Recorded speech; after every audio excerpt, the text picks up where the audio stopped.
அஸ்ஸலாமு அலைக்கும், welcome to சஸ் kitchen. இன்றைக்கி நம்ம ஒரு ஸ்வீட் தான் பார்க்க போகிறோம். மைதா மாவு வச்சு ஒரு சூப்பரான ஒரு ஸ்வீட் பார்க்குறோம். பாருங்கள் எவ்வளோ சூப்பராக வந்திருக்குல்ல, கடையில் வாங்கின மாதிரி இருக்குல்ல. ஆனால் அது வீட்டில் செஞ்சதுங்க. ஒரு 10 நிமிஷத்துக்கு செய்யக்கூடிய ஒரு ஸ்வீட் தான், வாயில் போட்டுன்னு கரையக்கூடிய ஒரு ஸ்வீட் தான். இப்போ வாங்க இந்த ஸ்வீட் எப்படி பண்ணலாம் அப்படின்றத பார்க்கலாம். அடுப்பில் ஒரு கடாய் வச்சுருக்கேன். இதில் ஒரு 4 டேபிள் ஸ்பூன் அளவுக்கு நெய் எடுத்திருக்கேன். 4 டேபிள் ஸ்பூன் வந்து மெஷரிங் கப்பில் 1/4 கப் இருக்கும், அதை எடுத்திருக்கேன். ஸ்பூனில் எடுத்திங்கன்னா 4 டேபிள் ஸ்பூன் இருக்கும்.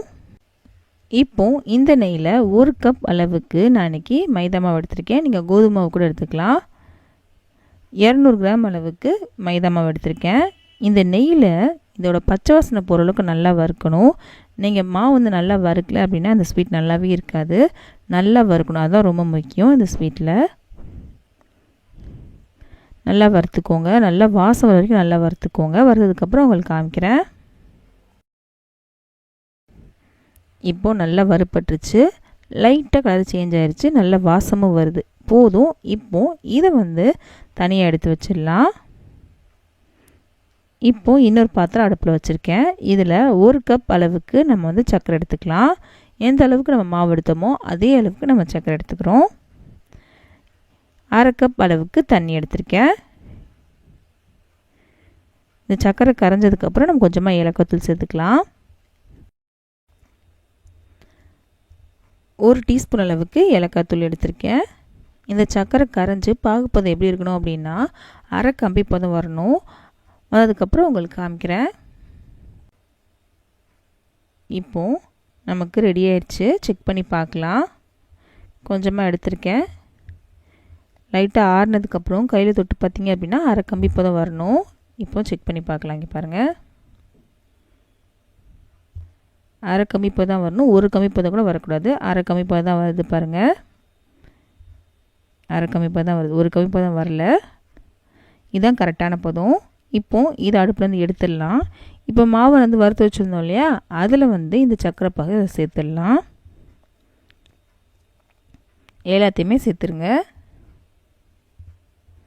சேர்த்தாச்சு. நல்லா கலந்து விடுங்க. கட்டிகள் இல்லாமல் நல்லா கலந்து விட்டுக்கலாம். இன்னும் அடுப்பு சிம்மில் இருக்குங்க. இப்போது நல்லா கலந்து விடுங்க. கட்டிகள் இல்லாமல் நல்லா கலந்துட்டதுக்கப்புறம் காமிக்கிறேன். இப்போ வந்து அடுப்பை நான் மீடியம் பண்ணிட்டேன். நல்லா கலந்து விட்டதுக்கப்புறம் இப்போது இதில் வந்து 2 டேபிள் ஸ்பூன் அளவுக்கு பால் பவுடர் சேர்க்குறேன். இது ஆப்ஷனல் தான், உங்களுக்கு சேர்க்க விரும்புகிறதா சேர்த்துக்கோங்க, இல்லைன்னா நீங்கள் விட்டுருங்க. இப்போ 5 ரூபா பேக்கெட்லாம் கிடைக்குது இல்லையா, அதில் ஒரு பேக்கெட் சேர்த்திங்கன்னா உங்களுக்கு கரெக்டாக இருக்கும். சேர்த்து நல்லா கலந்து விடுங்க. இது டேஸ்ட்டுக்காக தான் நம்ம சேர்க்குறது. நல்லா கலந்து விட்டே இருங்க. இப்போவே நல்ல வாசம் வரும்.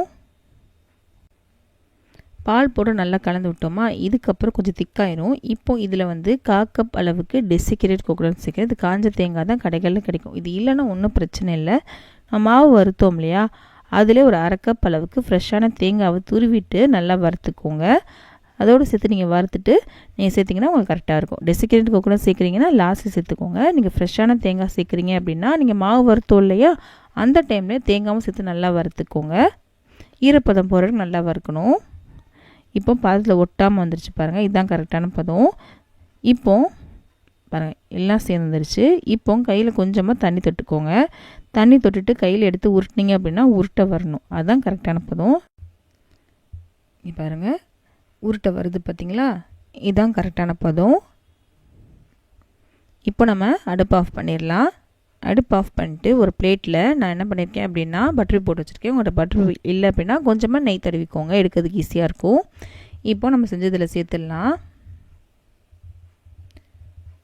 சேர்த்துட்டு ஒரு ஸ்பூனை வச்சு சமப்படுத்திக்கலாம். சூடாக இருக்கும், அதனால் கையில் தொட முடியாது. ஒரு ஸ்பூனை வச்சு இந்த மாதிரி சமப்படுத்திக்கோங்க. சமப்படுத்தினதுக்கப்புறம் காமிக்கிறேன். இப்போது சமப்படுத்தியாச்சு. இது வந்து என்ன பண்ண போகிறோம் அப்படின்னா ஒரு 1/2 மணி நேரத்துக்கு அப்படியே விட்டுடலாம். நீங்கள் ஃப்ரிட்ஜில் வச்சிங்கன்னா ஒரு 10 நிமிஷம் செட் ஆகிடும். நீங்கள் அப்படியே வெளியில் விட்டிங்கன்னா ஒரு 1/2 மணி நேரம் செட் ஆகும். இப்போ நான் ஃப்ரிட்ஜில் ஒரு 10 நிமிஷம் வச்சு எடுத்துட்டேங்க. இந்த பேப்பரோடு எடுத்துடலாம். நீங்கள் வந்து நெய் தடவி இருந்தீங்க அப்படின்னா என்ன பண்ணணும் அப்படின்னா டீமோல்ட் பண்ணிக்கோங்க. நான் பேப்பர் யூஸ் பண்ணியிருக்கேன் அப்படின்னா அந்த மாதிரி எடுத்துக்கிறேன். ஈஸியாக எடுக்க வந்துருச்சு. ஒரு தட்டில் கவுத்தி போட்டு இந்த பேப்பரையும் நான் எடுத்துட்டேன். இந்த ஓரங்கள்லாம் சரிசமமாக இல்லை இல்லையா, அதனால் ஓரங்களை மட்டும் நம்ம கட் பண்ணிக்கலாம். இப்போ நான் ஓரங்களை கட் பண்ணி எடுத்துட்டேன். இப்போது இது மேலே நான் வீடியோக்காக சிலுவை ஒட்டுறேங்க. இது ஆப்ஷனல் தான், வீடியோக்காக மட்டும் தான் சேர்க்குறேன். இது இல்லைனாலும் ஒன்றும் பிரச்சனை இல்லை, உங்களுக்கு தேவையான ஷேப்பில் நீங்கள் கட் பண்ணிக்கலாம். ஒட்டியாச்சு. இப்போது இதை நம்ம கட் பண்ண போகிறோம். ஃபஸ்ட்டு வந்து ஸ்கொயராக கட் பண்ணிவிட்டு அதுக்கப்புறம் ட்ரையாங்கிளாக நான் கட் பண்ணிக்கிறேன். ஃபஸ்ட்டு ஸ்கொயராக கட் பண்ணியாச்சு. இப்போ இதை நம்ம ட்ரையாங்கிளாக கட் பண்ணிக்கலாம். அவ்வளோதான், சூப்பராக ரெடி ஆயிடுச்சு. கண்டிப்பாக அதை ட்ரை பண்ணி பாருங்கள். ரொம்ப சிம்பிள் தான், டேஸ்ட் அட்டகாசமாக இருக்கும். கண்டிப்பாக ட்ரை பண்ணி பாருங்கள். மாவு மட்டும் நீங்கள் நல்லா வறுக்கல அப்படின்னா உங்களுக்கு நல்லாவே இருக்காது. இந்த ஸ்வீட்டு நல்லா வறுக்கணும், தான் இந்த ஸ்வீட்டுக்கு ரொம்ப முக்கியமானது. இப்போ நான் வீடியோக்காக கொஞ்சமாக ஃபுட் கலர் இருக்கு இல்லையா, அது வந்து தண்ணியில் கொஞ்சமாக கரைச்சி வச்சுருக்கேன். பார்க்க அழகாக இருக்கணும் அப்படின்றதுக்காக தான். லைட்டாக இந்த மாதிரி கையில் தொட்டு இந்த மாதிரி வச்சுக்கிறேன். இது மேலே நட்ஸ் வச்சுக்க போகிறேன்.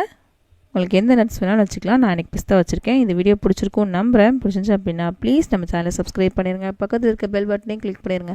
அப்போ தான் இனிமேல் போட போகிற எல்லா வீடியோவும் சேரும். இந்த மாதிரி ரெசிபிஸ்லாம் உங்கள் ஃப்ரெண்ட்ஸ்க்கும் ஃபேமிலிஸ்க்கும் யாருக்காவது பிடிக்கும் அப்படின்னா அவங்களுக்கு இந்த வீடியோ ஷேர் பண்ண மறக்காதீங்க. நிறைய பேர் சப்ஸ்கிரைப் பண்ணால் தான் பார்த்துட்ருக்கீங்க. ப்ளீஸ் சப்ஸ்கிரைப் பண்ணுங்கள். அது எனக்கு கொஞ்சம் மோட்டிவேஷனாக இருக்கும். நம்ம அடுத்த வேலையை சந்திக்கலாம்.